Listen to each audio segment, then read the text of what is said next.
So buying a truck like this means you got a tiny pecker. Well, look at that fat dually back there. I did in fact buy a small ding dong truck and I love it. But here's the thing. I did buy it for a purpose, not just because of the small ping, but see, I got that thing and I'm about to drive something that's about as big as that thing. So I needed something like this thing. So what we're gonna do is, this truck's got some things that need to be done. First thing we're gonna do, we're gonna go in here, we're gonna install some rear wheelhouse liners to go ahead and protect all of my metal up in here from getting beat up by rocks and salt as I'm driving all the winter roads between Florida, Alaska, and everywhere else. Then I'm gonna throw some mud flaps on the back and on the front.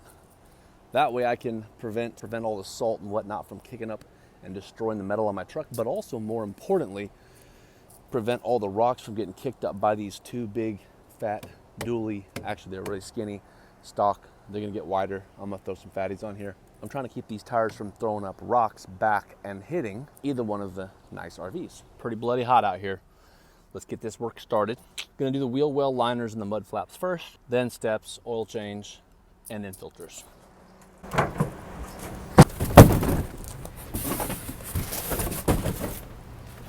So these wheelhouse liners, they're gonna fit in here kind of like something like this.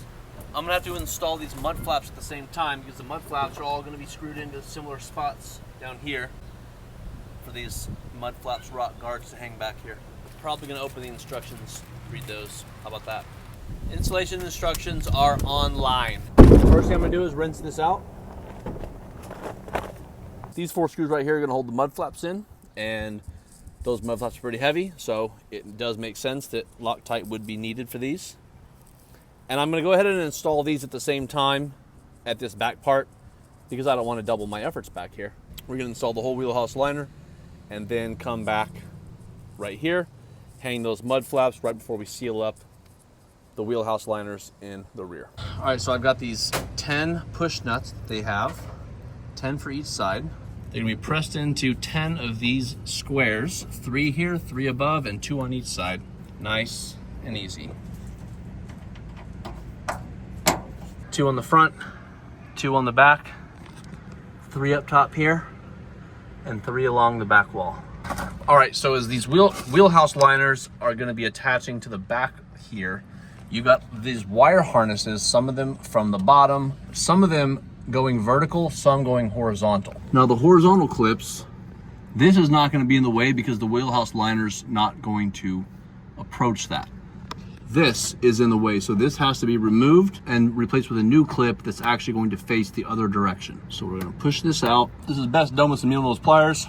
Tough to squeeze with your fingers. It's tough to break off with those pliers too.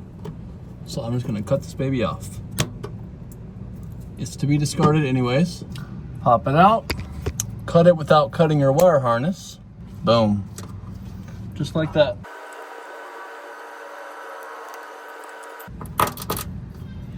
There we go. Now that's out of the way. All right, so this is the front piece of felt right here.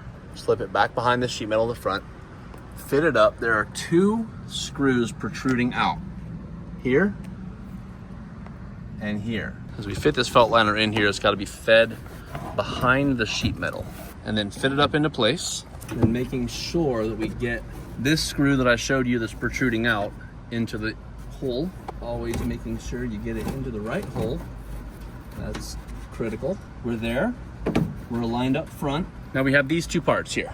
This is a plastic retainer. This is a threaded nut. The plastic retainer is going to go up on this upper piece. So this is not a threaded part right here. This is a press to apply. So we're just going to give that a good push to cinch it up, and it's in place, as you can see. This threaded nut here. This is a threaded part. Could break so easily. That's a plastic nut right there. Don't break it. Now we need to button the front. Here we go with the rear piece. Again, making sure that the liner slides in behind the sheet metal. Find our little screw dowel sticking down from the body. Fits right up in there. Everything lines up.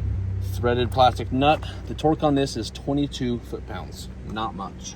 All right, now we have our 5 screws here. These are also tightened to 22 foot-pounds of torque. These upper screws line up with the brackets that are in this upper liner.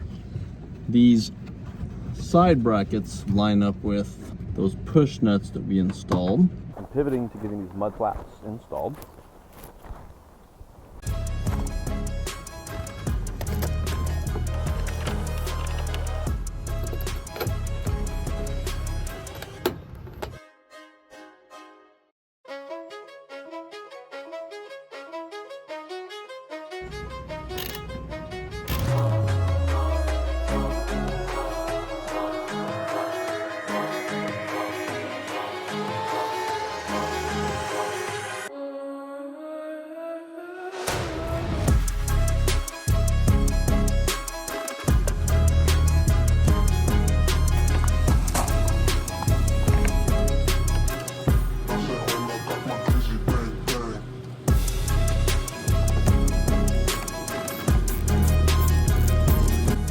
Looks a whole hell of a lot better with these mud flaps.